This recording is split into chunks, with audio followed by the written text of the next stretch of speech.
That made a noise.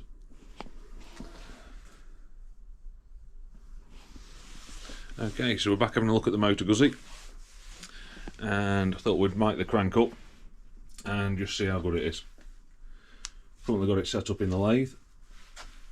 Put some bolts in this end where the flywheel normally bolts on. Use that to clamp it in my jaws, and we've got a live centre on this end. So there she is.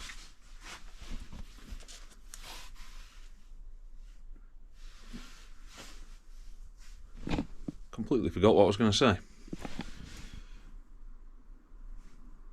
So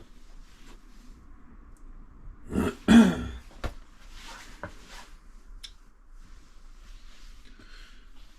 so this is obviously the big end. This is the forward main, and this is the rear main where the flywheel mounts on. And things aren't looking too good.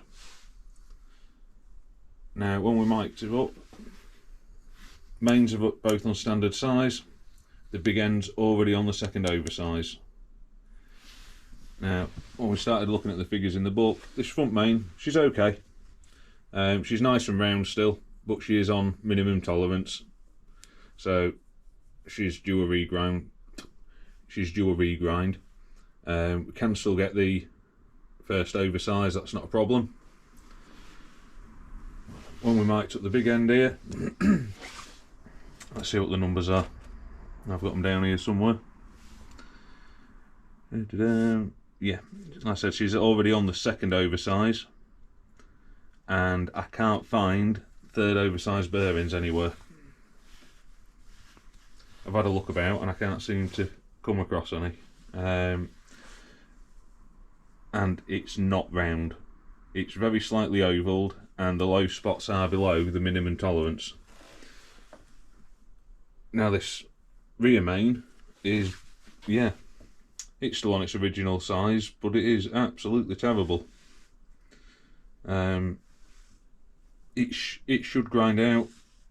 I think we'll get away with the first oversize on it, but it is far from round. You sort of going to have to trust me that the crank is set nice and true in the lathe. It's within 0.01 of a millimetre of being true and round. I don't know how well you can see the gauge, but when we turn the crank here,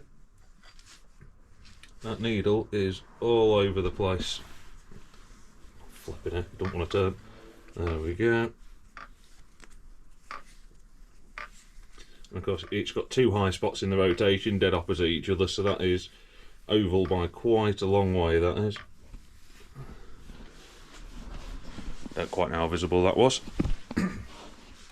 So, we've either got to have a long search now, see if we can find some third oversized big ends, or in one of the sheds over that way somewhere, there's a complete engine.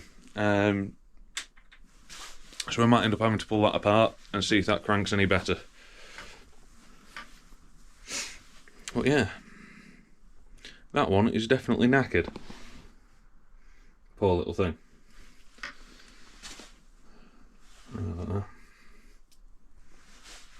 Not to worry though. Not a lot else we can do about it. But also, it might be an idea to pull that other engine apart, because I don't know if you remember the previous Moto Guzzi video. Noticed on the end of the camshaft where the distributor drives from, someone's obviously tried to fit the distributor with a hammer at some point and taken one of the teeth off the gear. So you never know, with a bit of luck there might be a good cam in that engine as well. Yeah, I think that's it really.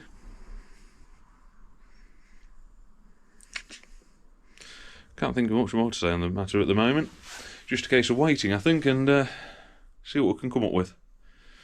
You never know, might have a bit longer video next time of pulling an entire Moto Guzzi apart, see if we can find a crankshaft that's any good. Until then, thank you for watching. Ta-da!